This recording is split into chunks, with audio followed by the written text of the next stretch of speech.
এই দেখো, এটা কি বলতো, আলু, সেটা তোমরা দেখতে পাচ্ছ। আলুর আজকে দম করবো, কিভাবে করছি সেটা তোমরা দেখতে পাবে। দেখো কিভাবে কাটছি সেটাও দেখো।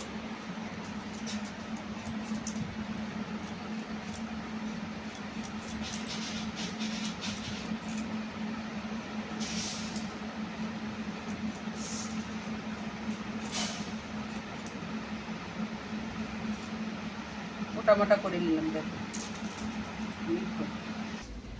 দেখো বন্ধুরা, এটা তো আদা রসুন, এটা আলু ধুচ্ছি তো। দেখো আলু দম কিভাবে করতে।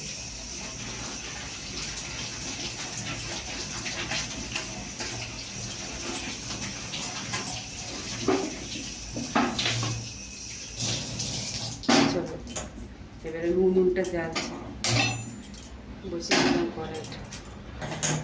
কড়াইটা হতে হতে এটাও কিন্তু হলো।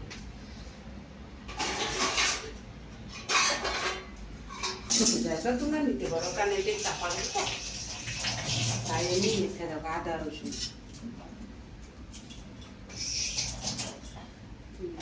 এটাকে আমি মানে ভেজে নিচ্ছি।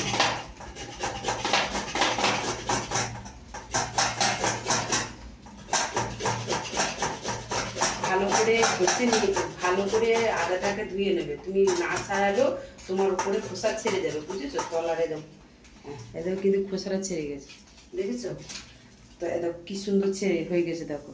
এটা কিন্তু খোসা একদম পড়েছে সাইডে, দেখেছো তো কি সুন্দর হয়ে দেখো। এবারে পর আমি কীভাবে, তোমরা এরকমভাবে করতে গেলে কোনো মিক্সারও করতে পারো, তোমরা হাতে শিলেও মারতে পারো, যেভাবেই হোক করা দিয়ে 3 রকমভাবে প্রসেস আছে, তোমরা যেটাভাবে করতে পারো। আমি আমার এইভাবে করি, এইভাবে ঘষে নিয়ে, বুঝেছো? তো দেখো জলটা মধ্যে দিয়ে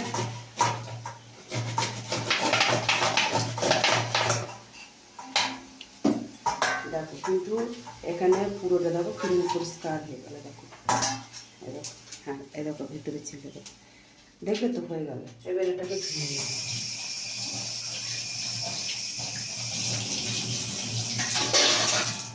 চলো এবার কড়াইয়ের দিকে চলো। দেখো বন্ধুরা, তেল দিচ্ছি, ব্যাস এই তেলটা দিলেই হয়ে যাবে।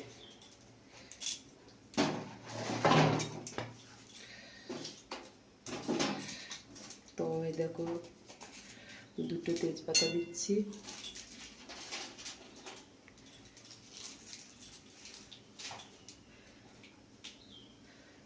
তো 2টো গরম মশলা। দেখো বন্ধুরা, এটা কি লবঙ্গ, 4টে লবঙ্গ দিলাম, আর এই যে 4টে ছোটো এলাচ দিয়ে দিলাম, কারণ একটু ফাটিয়ে দিতে হবে, তাহলে এটা পট করে ফুটে গায়ে লাগবে। একটুগুলো ফাটিয়ে দিচ্ছি, বুঝতে পেরেছো?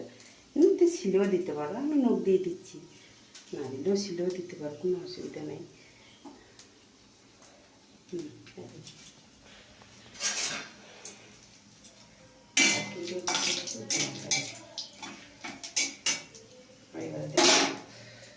তো এবার হয়ে গেল, এবার আলু কাটা দেবো।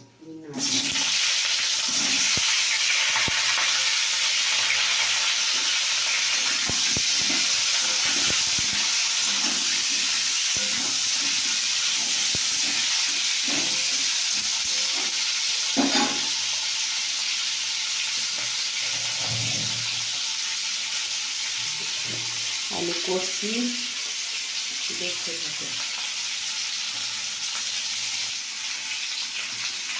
এবার বন্ধুরা পরিমাণ মতো একটু দিয়ে দিচ্ছি, কেন অল্প জিনিস অল্প মতো একটু দিয়ে দিলাম। তো তাতে নিয়ে দিচ্ছি পরিমাণ মতো।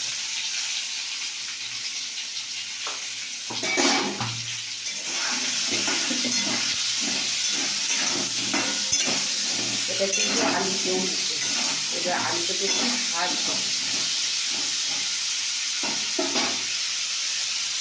আলু বন্ধুরা আদা রসুনটা ছিল, এটা দিয়ে দিলাম। এটাকে পরিমাণ মতো কিছু জল দিলাম। তো এবার চলো ওটাকে একটু জিরে দিই, সামান্য একটু জিরে দিই, লঙ্কা গুঁড়ো একটু বেশি দিলাম, বা একটু লাল দিলাম।